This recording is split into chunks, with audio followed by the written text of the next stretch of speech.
പരിശുദ്ധ പരമദിവ്യകാരുണ്യത്തിന് നേരവും ആരാധനയും സ്തുതിയും പുകഴ്ചയും ഉണ്ടായിരിക്കട്ടെ. എൻ്റെ പ്രിയപ്പെട്ടവരെ, ഭക്തിയോടുകൂടിയാണ് കർത്താവിൻ്റെ തിരുസന്നിധിയിലിരിക്കേണ്ടത്.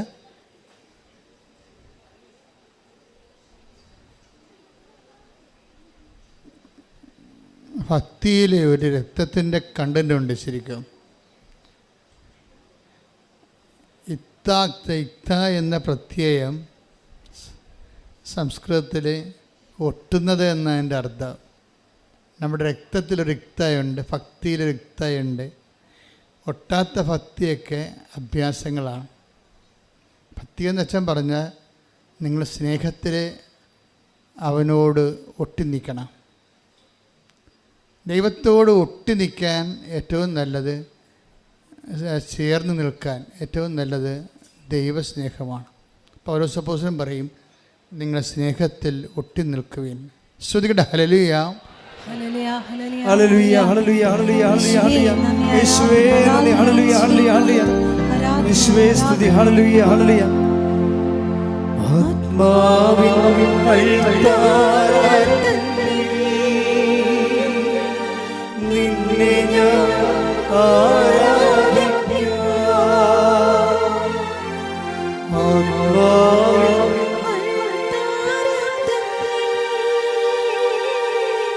നിന്നെ ഞാൻ ആരാധിക്കാം. എന്റെ ജീവനായി തീരുന്ന സ്നേഹമേ, ആരാധന നിനക്കാരാധന. എന്റെ ജീവനായി തീരുന്ന സ്നേഹമേ, ആരാധന നിനക്കാരാധന. ഉടമ്പടി നിങ്ങളെ എല്ലാ മേഖലകളിലും, ഭക്തിയുടെ മേഖലകൾ, വിശ്വാസത്തിൻ്റെ മേഖലകൾ, ദൈവസ്നേഹത്തിൻ്റെ മേഖലകൾ, ഉപവിയുടെ മേഖലകൾ, കുദാശകളുടെ മേഖലകൾ, സുവിശേഷ കൈമാറ്റത്തിൻ്റെ മേഖലകൾ, ഇങ്ങനെ എല്ലാ ആധ്യാത്മികതയുടെ എല്ലാ മേഖലകളിലും ഉടമ്പടി നിങ്ങളെ ഉണർത്തുകയും വളർത്തുകയും ചെയ്യാം.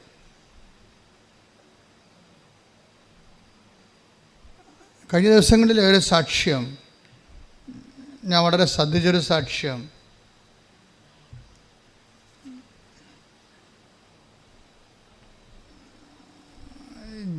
ജോസ്മി ഇടുക്കി എന്നുള്ള സാക്ഷിയാണ്. ജോസ്മിയുടെ സാക്ഷ്യം അവസാനിക്കുന്നത്, ഉടമ്പടി ജീവിതത്തിൽ ഇനിയും എനിക്ക് വളരണം. ഒരു എഡ്യൂക്കേറ്റഡ് ലേഡിയാണ്. അപ്പോൾ എഡ്യൂക്കേറ്റഡ് ആയിട്ടുള്ള ആൾക്കാർ, നല്ല വിദ്യാഭ്യാസമുള്ള ആൾക്കാർ, അവർ ഉടമ്പടി എടുക്കുമ്പോൾ അവർക്കിതിൻ്റെ റാഷണൽ സൈഡ്, ഇതിൻ്റെ അകത്ത് ഉപയോഗിച്ചിരിക്കുന്ന ബിബ്ലിക്കൽ റാഷണാലിറ്റി ശരിക്കും മനസ്സിലാകും. കാര്യം ഇതിൻ്റെ അകത്ത് ഉപയോഗിച്ചിരിക്കുന്നത്, ഇപ്പോൾ നമുക്ക് ഉദാഹരണത്തിന് നമ്മുടെ ഉടമ്പടി നിലനിൽക്കുന്നത് എന്തിലാണ്? Not by merit but by grace. ലോകം മുഴുവനും അറിയാവുന്നതും എന്നോട് ആദ്യം വെളിപ്പെടുത്തിയ സൂത്രമാണിത്. സൂത്രം എന്ന് വെച്ച് കഴിഞ്ഞാൽ ഭാരതീയത്തിൽ സൂത്രമെന്നാണ് ടെക്നിക്ക്. ആധ്യാത്മികമായ എല്ലാ വിഷയങ്ങളെയും ഭാരതീയർ സൂത്രമെന്നാണ് വിളിക്കുന്നത്.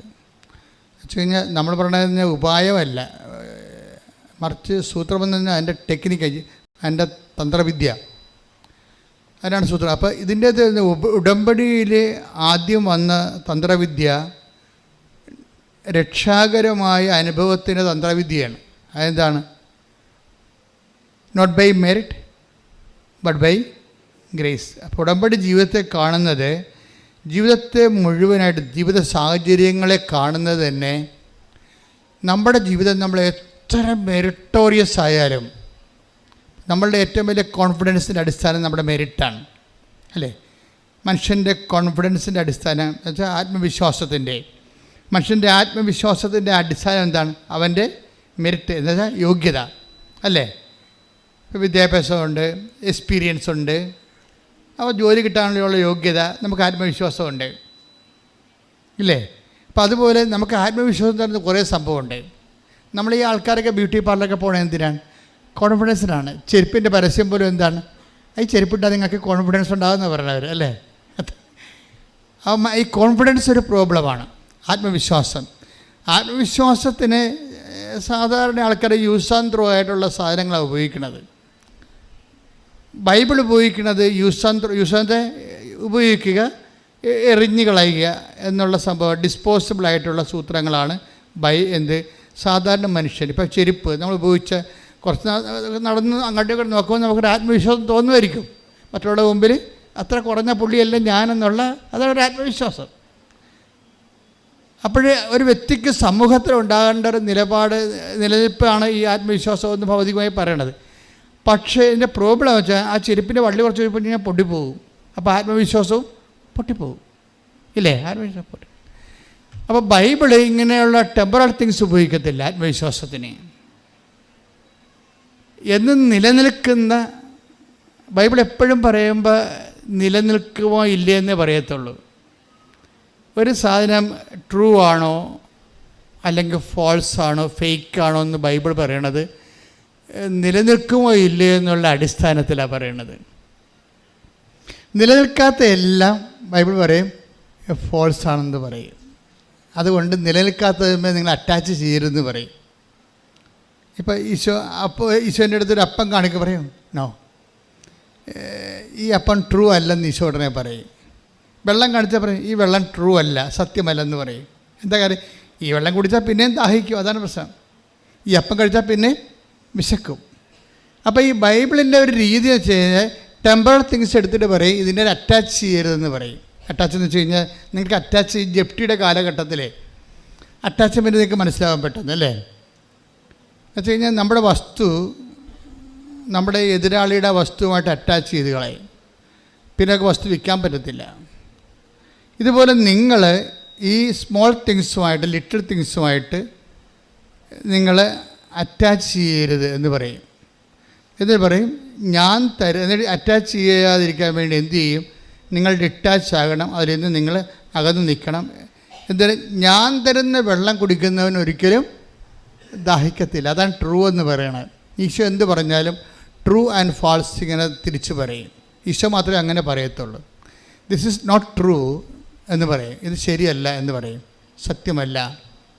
ലോകത്തിലുള്ള എല്ലാ വിഷയത്തെക്കുറിച്ചും ഈശോ സത്യമല്ല എന്ന് പറയും. എന്താ സാധനം? കടന്നു പോകുന്നതാണ്. അത് കടന്നു പോകുന്നത് കൊണ്ടാണ്. ഇനി കടന്നു പോകാത്ത നിലനിൽക്കുന്നതിനാണ് ഈശോ സത്യമെന്ന് പറയുന്നത്. അപ്പം നിലനിൽക്കുന്ന ഉടമ്പടിയിലുള്ളൊരു പ്രശ്നം എന്ന് പറയുന്നത് ഈ മെറിറ്റിൽ വർക്ക് ചെയ്യുന്ന എല്ലാം കടന്നു പോകും. നമ്മുടെ മെറിറ്റില്ലേ, മെറിറ്റിൽ നമ്മുടെ യോഗ്യത, നമ്മളെക്കാൾ കേമന്മാർ വരുമ്പോൾ നമ്മുടെ പ്രൊമോഷൻ അതിനാൽ വഴിയാധാരമാകും. അതാണ് പ്രശ്നം. അപ്പം നമ്മുടെ യോഗ്യതയെ അടിസ്ഥാനപ്പെടുത്തി, ഞാനിപ്പോൾ എൻ്റെ കൂടെയുള്ള ഈ നമ്മുടെ ക്ലിൻ്റൺ അച്ചോടൊക്കെ പണ്ട് പറയുമായിരുന്നു, എത്രയും വേഗം നീ പഠിക്കണം, നിൻ്റെ ജൂനിയേഴ്സ് വരുന്നുണ്ട്, നിന്നെ അടിച്ച് കമത്തി അവർ കടന്നു പോകും, നിനക്ക് പഠിക്കാൻ കഴിവുണ്ട്. അവന് ഇയാൾ ഇൻ്റലിജൻ്റാണ്, അതായത് നിനക്ക് പഠിക്കാൻ കഴിവുണ്ട്. ജോമോളോടും പറയും പഠിക്കാൻ കഴിവുണ്ട്, സമയം കളയരുത്, പഠിക്കണമെന്ന് പറയും. ഇവർ രണ്ടുപേരും ഇപ്പോൾ ഉന്നത വിദ്യാഭ്യാസത്തിന് പോയിരിക്കേണ്ടി വരും.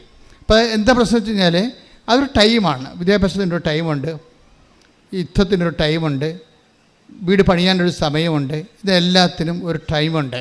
യുദ്ധത്തിന് പോയി അപ്പം അത് അത് ബൈബിളിൻ്റെ നിലപാടുകളാണത്. അത് ഒരു ടൈമാണെങ്കിൽ നിങ്ങൾക്ക് നിങ്ങളുടെ മനസ്സിൽ ദൈവം തറയും ദിസ് ഈസ് ദ ടൈം എന്ന് പറയും. അത് നിങ്ങളുടെ മനസ്സിൽ പറയും. പരിശുദ്ധാത്മാവിൻ്റെ മനസ്സിൽ നീ അത് ഇൻവെസ്റ്റ് ചെയ്യേണ്ട ടൈം ഇതാണെങ്കിൽ, നിനക്ക് പരിശുദ്ധാത്മാവായിട്ട് കണക്ഷൻ ഉണ്ടെന്നുണ്ടെങ്കിൽ നിനക്ക് ഈ ടൈമിൽ ആ ടൈമിൽ എന്തിനും നിന്നോടത് ചെയ്യാൻ പറയും. പക്ഷെ അത് അവിടെ മെറിറ്റ് ഇല്ലെങ്കിലും പിന്നെ എന്ത് ചെയ്യും? ഗ്രേസിൽ വർക്കൗട്ട് ചെയ്യും. ഗ്രേസ് ആണ് ബൈബിൾ ലക്ഷ്യം വെക്കുന്ന ഒരു സംഭവം.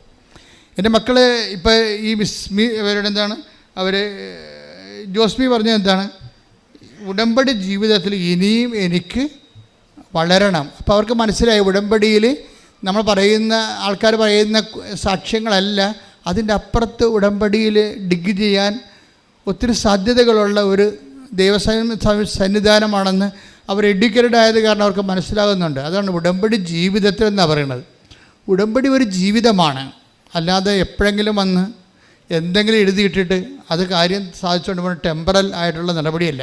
നിങ്ങളെപ്പോഴും വരുമ്പോൾ ഈ ടെമ്പറലായിട്ട് എന്തെങ്കിലും ഒരു കാര്യം സാധിച്ച് പോകാൻ വേണ്ടിയുള്ള ഒരു minimum programme for the short time കോഴ്സായിട്ട് വരികയാണെങ്കിൽ ഉടമ്പടിയിൽ അത് നടക്കും. പക്ഷെ ദൈവം ഉടമ്പടിയുടെ അതായത് അൾട്ടിമേറ്റ് ഇതിൻ്റെ ഉടമ്പടിയുടെ ആത്യന്തികമായ നിയോഗമെന്ന് പറയണത് പ്രസൻസ് ഓഫ് ഗോഡും അത് എത്തിക്കണം നിത്യതയുമാണ്. പ്രസൻസ് ഓഫ് ഗോഡ് എന്ന് പറയുമ്പോൾ ഞങ്ങൾ കാത്തലിക് ചർച്ചിൽ ജ്ഞാനസ്ഥാനം സ്വീകരിക്കുമ്പോൾ പറയും it's an advance to the eternal life എന്ന് പറയും. എന്ന് വെച്ച് കഴിഞ്ഞാൽ നിനക്ക് നിത്യജീവൻ കിട്ടാൻ യേശുക്രിസ്തുവിൻ്റെ വീണ്ടെടുപ്പിൽ നിനക്ക് ഓഹരിയായിരിക്കുന്നു. പക്ഷേ ഇതിനുള്ള advance you have to pay more. 100 രൂപയുടെ വസ്തുവിന് നീ 10 രൂപ കൊടുത്തിട്ടുണ്ട്, ഇനി 90 രൂപ നീ അധ്വാനിച്ചുണ്ടാക്കി കൊടുക്കണം നിത്യതയ്ക്ക്. അതാണ് എൻ്റെ വിഷയം, അതാണ് അഡ്വാൻസ് എന്ന് പറയുന്ന കാര്യം. അപ്പോൾ ഉടമ്പടി വെക്കുമ്പോൾ നിനക്ക് ഒരു അനുഗ്രഹം ദൈവം തന്നെന്ന് വിചാരിച്ചോ, ജോലി കിട്ടി, വീട് കിട്ടിയെന്ന് പറയുമ്പോൾ ഒരു അഡ്വാൻസ് നിനക്ക് തരികയാണ് ദൈവം. അതല്ല ഉദ്ദേശിക്കുന്നത്. അത് നിത്യതയുടെ അഡ്വാൻസായിട്ട് നമുക്ക് കിട്ടണത് ദൈവാനുഭവത്തിലുള്ള ഒരു അനുഭവമാണ് നമുക്ക് തരണം ആദ്യം. അപ്പോൾ നിങ്ങളുടെ ഒരു സാക്ഷ്യം പറയാൻ വരുമ്പോൾ എൻ്റെ രോഗം മാറി എന്ന് പറയുമ്പോൾ എനിക്ക് നിത്യതയ്ക്ക് അഡ്വാൻസ് കിട്ടിയെന്നാണ് പറയേണ്ടത്. You got the point. പിടികിട്ടിയ ദാറ്റ് മീൻസ് ദൈവം ഓൺലൈനിലായി, എൻ്റെ ലൈനിലായി. അപ്പോൾ ഇനി എനിക്ക് ദൈവത്തിൻ്റെ കൂടെ പ്രസൻസായി. ഇനി നിങ്ങൾക്ക് ഒരു ഉടമ്പടിയിലെന്ന് പറയുമ്പോൾ അതിൻ്റെ പാക്കേജ് സിസ്റ്റത്തിലെ ഏറ്റവും പ്രധാനപ്പെട്ടത് പ്രസൻസാണ്. I will come with you wherever you go. അത് ആദ്യം മുതലേ ഉള്ളതാണ്. അതൊരു വാഗ്ദാനമാണ്. ഈ വാഗ്ദാനം ഞാൻ എപ്പോഴും നിങ്ങളോട് പറയും ഉടമ്പടി വർക്ക് ചെയ്യുന്ന വാഗ്ദാനത്തിൻ്റെ അടിസ്ഥാനത്തിലാണ്. അപ്പോൾ 8850 വാഗ്ദാനങ്ങളാണ് ഹോൾ ബൈബിളുള്ളത്. ഈ വാക്കിൻ്റെ ഉള്ളിലെല്ലാം ദാനം വച്ചിട്ടുണ്ട്. അതിനകത്ത് അനുദിന ജീവിത ദാനങ്ങളുണ്ട്, നിത്യജീവിത ദാനങ്ങളുണ്ട്.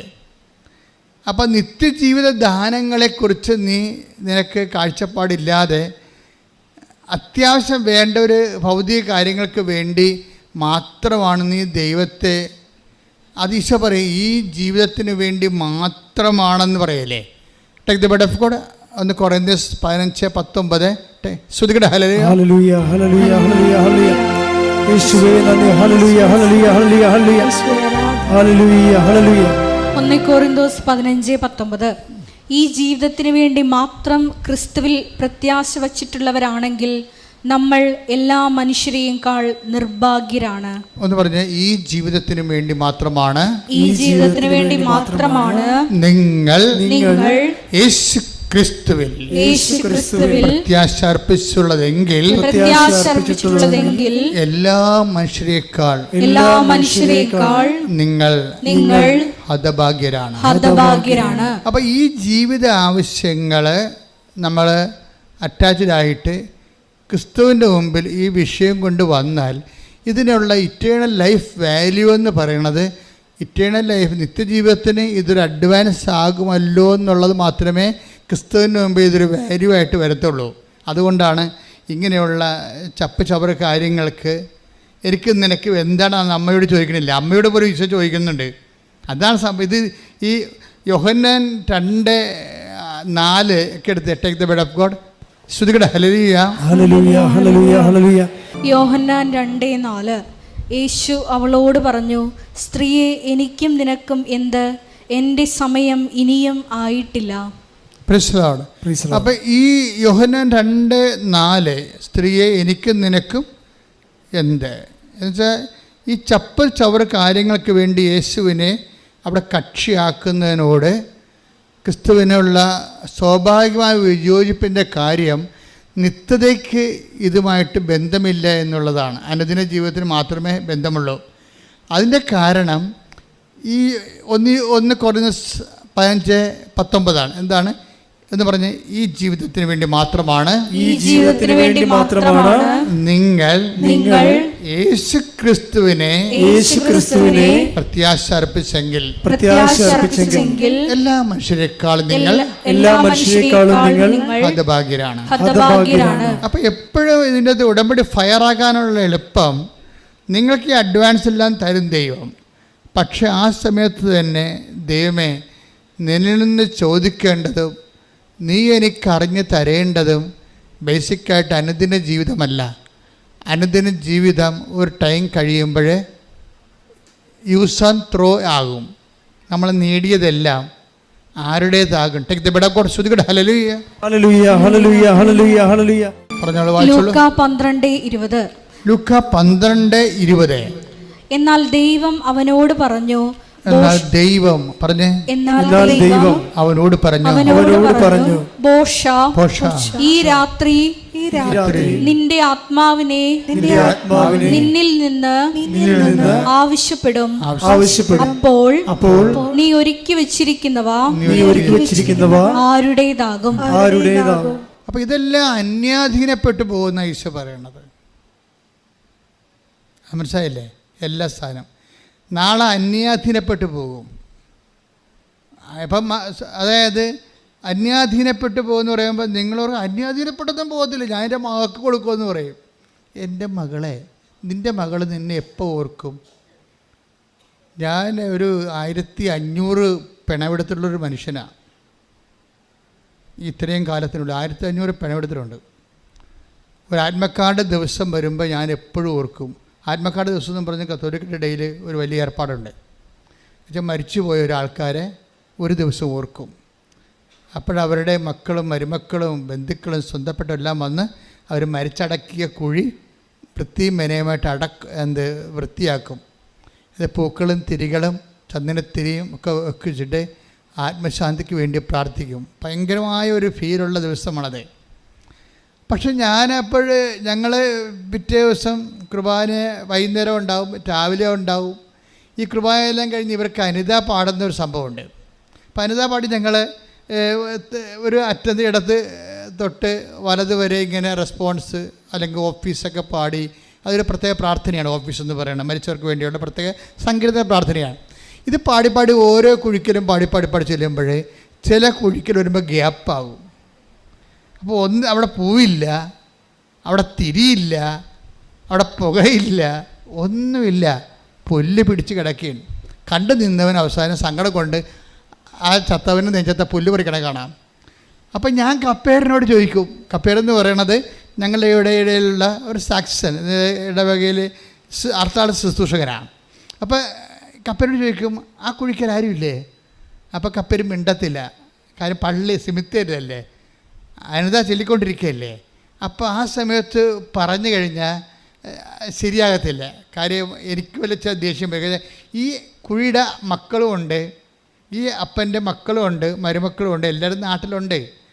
അവർക്കിവിടെ വന്ന് അപ്പന് വേണ്ടി പ്രാർത്ഥിക്കാൻ നേരമില്ല. അതാണ് പ്രശ്നം. ഈ മനുഷ്യന്മാർ വേർപ്പ് കൊണ്ട് അധ്വാനിച്ച് ഉണ്ടാക്കിയ കരിക്ക് കഴിച്ച് തേങ്ങ ഇട്ടാണ് ഇവന്മാർ ജീവിക്കണത്. ഇപ്പോഴും അവരുണ്ടാക്കിയ വീട്ടിൽ തന്നെയാണ് കയറി പൊറുക്കണത്. പക്ഷേ അപ്പന് വേണ്ടി 10 മിനിറ്റ് പ്രാർത്ഥിക്കാൻ അവർക്ക് നേരമില്ല. അപ്പം ആരാണ് അന്യൻ? ആരാണ് ശത്രു? അതാണ് ഈശോ ചോദിക്കുന്നത്. നിങ്ങൾ ഒരുക്കി take the bed of God.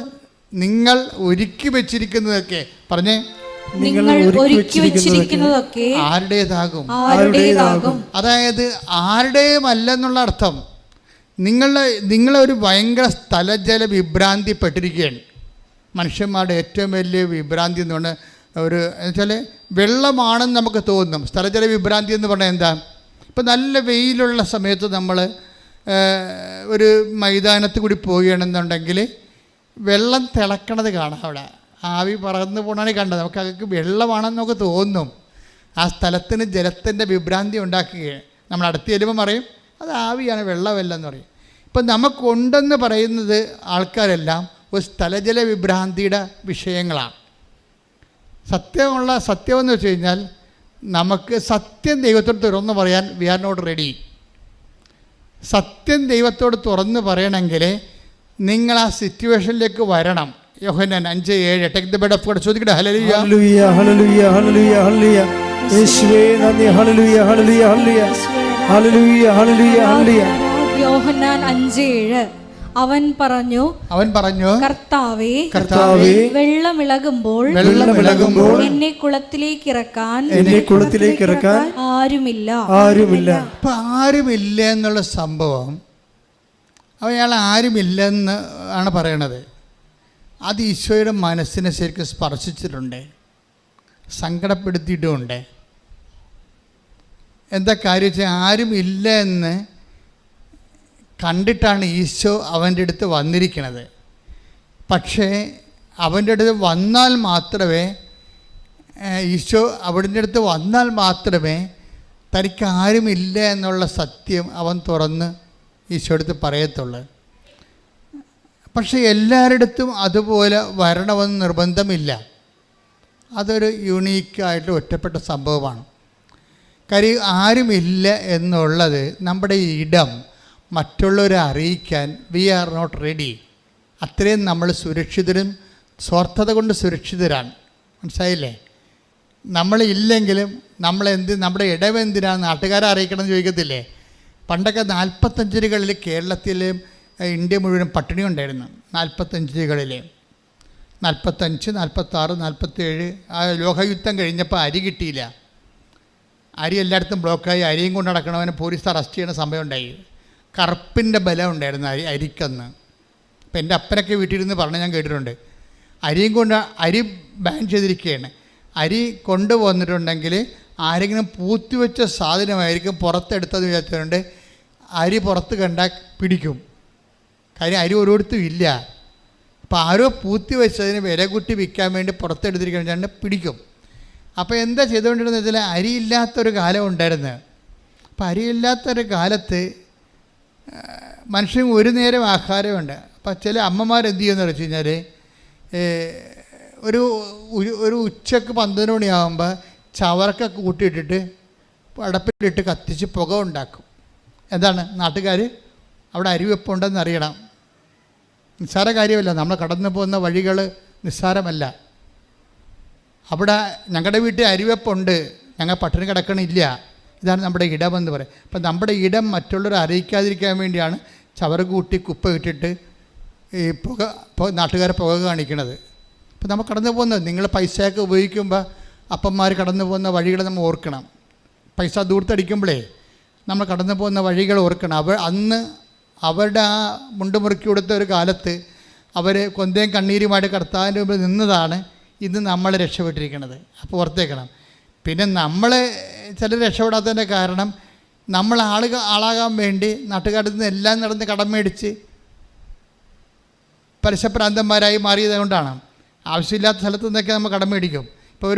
ഇപ്പോൾ ഒരു ചില വീടുകളെ കുഴപ്പമില്ല. ചില വീടുകളെ കുർബാനയ്ക്കുള്ളപ്പാട് കഴിയുമ്പോൾ അവർ പാപ്പരാകും. കുർബാനയ്ക്കുള്ളപ്പാട് കഴിയുമ്പോൾ പാപ്പരാകും. അത് പണ്ട് മുതലേ ഉള്ള ഒരു പരിപാടിയാണ്. കുർബാനയ്ക്കുള്ളപ്പാട് എന്ന് വെച്ച് ആവശ്യമുള്ളവരെ ഇല്ലാത്തവരെ ഇപ്പോൾ പണ്ട് കുർബാനയ്ക്കുള്ളപ്പാടിന് വേണ്ടി പരിഞ്ഞപ്പൻ തലയോട്ടമ്മ ഓക്കെ ക്ലിയർ. അല്ലെങ്കിൽ അവിടെ ഭാര്യയുടെ ആങ്ങളെയും മക്കളും ഒക്കെ ഒരു 10 പേര് ഒക്കെ ഉണ്ടാകത്തുള്ളൂ. ഇപ്പം എങ്ങനെ വന്നിരിക്കുന്നത്? ഇപ്പോൾ വോട്ടേഴ്സ് ലിസ്റ്റ് നോക്കിയല്ലേ വിളിക്കണത്. ഇത് എവിടെ ചെന്ന് അവസാനിക്കാനാണ്? അത്രയും ആൾക്കാരെ വിളിക്കും. അത്രയും ആൾക്കാരെ വിളിച്ച് വരുമ്പോൾ ഇതെല്ലാം എങ്ങനെയായാലും ഒരു 2-1.5 ലക്ഷം രൂപ കടമാകും. അപ്പോൾ എന്ത് ചെയ്യും? പാവപ്പെട്ടവൻ നടന്ന് കടം മേടിച്ച് പലിശ കയറി മുടിയും. അപ്പം നമ്മുടെ ഇടം നാട്ടുകാരെന്ത് വിചാരിക്കും? നിങ്ങൾ ഉടമ്പടി എടുത്താലും ഈ നാട്ടുകാരെന്ത് വിചാരിക്കും എന്ന് വിചാരിച്ച് നമ്മളുടെ ദൈവം അർഹിക്കാത്ത വിഷയത്തിൽ നമ്മൾ ഓവർ പ്രാധാന്യം കൊടുത്താൽ തീർച്ചയായിട്ടും നമ്മളെ നയിക്കണത് ഈശോ ചോദിക്കുന്നൊരു വാക്കുണ്ട്, വാട്ട് സ്പിരിറ്റ് ലീഡ്സ് യു. എന്തരൂപിയാണ് നിങ്ങളെ നയിക്കണത്? അത് ലോകാരൂപി എന്ന് പറയും. ഉടമ്പടി ഈ എൻ്റെ ജീവിതമാണെന്ന് പറയുമ്പോൾ ദൈവാരൂപിയാൽ നമ്മൾ നയിക്കപ്പെടുന്നവരെ ലോകാരൂപിയാൽ നമ്മളെ ലോകത്താന്മാരാക്കുന്ന ലോകാരൂപിയിൽ take the word of 9:55 Luka. ശ്രുതികട്ടെ ഹല്ലേലൂയ ഹല്ലേലൂയ ഹല്ലേലൂയ ഹല്ലേലൂയ. യേശുവേ നന്ദി, യേശുവേ സ്തുതി. ഹല്ലേലൂയ ഹല്ലേലൂയ ഹല്ലേലൂയ ഹല്ലേലൂയ ഹല്ലേലൂയ. ലൂക്ക 9:84. ഇത് കണ്ടപ്പോൾ ശിഷ്യന്മാരായ യാക്കോബും യോഹന്നാനും പറഞ്ഞു, കർത്താവേ, സ്വർഗത്തിൽ നിന്ന് അഗ്നി ഇറങ്ങി ഇവരെ നശിപ്പിക്കട്ടെ എന്ന് ഞങ്ങൾ പറയട്ടെയോ? അവൻ തിരിഞ്ഞ് അവരെ ശാസിച്ചു. അപ്പോൾ ഇതിൻ്റെ ടിപ്പണി കിടപ്പുന്നുണ്ട്. What spirit leads you? എന്ത് അരൂപിയാണ് നിങ്ങളെ നയിക്കുന്നത്? എന്ത് അരൂപിയാണ് നിങ്ങളെ നയിക്കണമെന്ന് നമുക്കറിയാമല്ലോ. അവരെ നയിച്ചത് എന്ത് അരൂപിയാണ്? സ്വർഗത്തിൽ നിന്ന് അഗ്നി ഇറങ്ങി അവരുടെ വഴി തടസ്സം ഉണ്ടാക്കിയ യാക്കോബിൻ്റെയും യോഹന്നാൻ്റെയും ജീവിതത്തിലെ ഈ ദൗത്യത്തിൽ വഴി തടസ്സം ഉണ്ടാക്കിയവരെ സ്വർഗത്തിൽ നിന്ന് അഗ്നി ഇറങ്ങി നശിപ്പിക്കാനാവെന്നാണ് അവർ പറയണത്. അപ്പോൾ അവർ അപ്പോസ്തലന്മാരാണെങ്കിലും അപ്പോസ്തല വേഷക്കാരുണ്ടാവുകയും ഈ വേഷം കറക്റ്റ് അപ്പോസ്തലനെ ആക്കാൻ വേണ്ടി കർത്താവ് ഒത്തിരിയേറെ ഫോർമേഷൻ കൊടുത്തിട്ടുണ്ട്. അവർക്ക് ശത്രുവിനൊക്കെ ക്രിയേറ്റ് ചെയ്തതാണ്. ഇവന്മാർ പോയാൽ പ്രശ്നം ഉണ്ടാക്കുമെന്ന് ഈശോയ്ക്ക് അറിയാം. ഈശോയ്ക്ക് വഴി സന്ധ്യയായപ്പോൾ ജെറുസലേമിലേക്ക് പോകണ ഈശോനെ സമറിയായി കൂടി പോയിട്ട് സമറിയായിൽ എവിടെയെങ്കിലും താമസിക്കാൻ വേണ്ടി ഈ അപ്പോസ്തലന്മാർക്ക് ഈശോയ്ക്കൊരു വീട് കാണാൻ വേണ്ടി ഇവരെ പറഞ്ഞു വിട്ടതാണ്. സമറിയായിൽ വീടുമില്ല, കണ്ടാൽ ഇവന്മാരുടെ കൈയും കാലും അവർ വെട്ടുമെന്നും ഇവന്മാർ തനി നിറം പുറത്തെടുക്കുമെന്നും കർത്താവിനറിയാം. അപ്പം ചില ഇഷ്യൂസ് നമ്മുടെ ജീവിതത്തിൽ ഉണ്ടാകണത് ദൈവം കരുതിക്കൂട്ടി ഉണ്ടാക്കുന്ന വിശുദ്ധീകരണ പ്രക്രിയയാണ്. കാര്യം കർത്താവിന് പറയണം, വാട്ട് സ്പിരിറ്റ് ലീഡ്സ് യു. നിങ്ങളുടെ ജീവിതത്തിൽ ഇഷ്യൂസ് ഒന്നും ഉണ്ടാകുന്നില്ലെങ്കിൽ എന്ത് അരൂപിയാണ് നിങ്ങൾ നയിക്കണം നിങ്ങൾക്കറിയാൻ പറ്റാതെ വരും. മനസ്സിലായില്ലേ? ലോകാരൂപി അരൂപി 3 ഉണ്ട്. എപ്പോഴും ഓർത്തേക്കണം. 3 ലോകാരൂപിയുണ്ട്. ഇപ്പോൾ ലോകാരൂപി, അതുപോലെ തന്നെ എന്തുണ്ട്, ദുഷ്ടാരൂപിയുണ്ട്, പിന്നെ ദൈവാരൂപി. ഇപ്പോൾ ലോകാരൂപി എന്ന് പറഞ്ഞാൽ എന്താ വെച്ച് കഴിഞ്ഞാൽ എന്ത് കിട്ടിയാലും തികയത്തില്ല. 4:13 എടുത്ത് ശ്രദ്ധിക്കട്ടെ. ഹല്ലേലൂയ, യോഹന്നാൻ 4:13. യേശു പറഞ്ഞു, ഈ വെള്ളം കുടിക്കുന്ന ഏവനും വീണ്ടും ദാഹിക്കും. അതാ പ്രശ്നം. അതായത് ഇത് ആരോടാണ് ഈശോ പറഞ്ഞതെന്നറിയാമോ? ഒരു സ്ത്രീക്ക് 5 ഭർത്താക്കന്മാരുണ്ടായിരുന്നു. അപ്പോൾ എന്നിട്ട് പറഞ്ഞ്, ഇപ്പോഴും 5 ഭർത്താക്കന്മാരുണ്ടെങ്കിൽ ഇപ്പോഴുള്ള ആൾ നിൻ്റെ ഭർത്താവല്ല. എന്നിട്ട് പറയും, ഇനിയും നീ ഭർത്താക്കന്മാരെ സൂക്ഷിക്കാൻ ഉദ്ദേശിക്കുന്നുണ്ടെങ്കിൽ നിനക്ക് മരണം വരെ ദാഹം ഉണ്ടാകും. അതാണ് ഈ വെള്ളം കുടിക്കണവൻ ഇനിയും ദാഹിക്കും.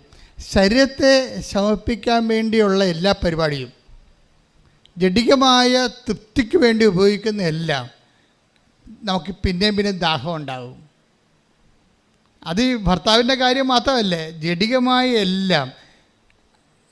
ഇപ്പം നമ്മൾ ലോകാരൂപിയിലാണ്. ഇപ്പം നിങ്ങൾക്ക് ഒരു ജോലി വേണം എന്ന് പറയുമ്പോൾ നിങ്ങൾ ഉടനെ എന്താണ് ചിന്തിക്കണത്?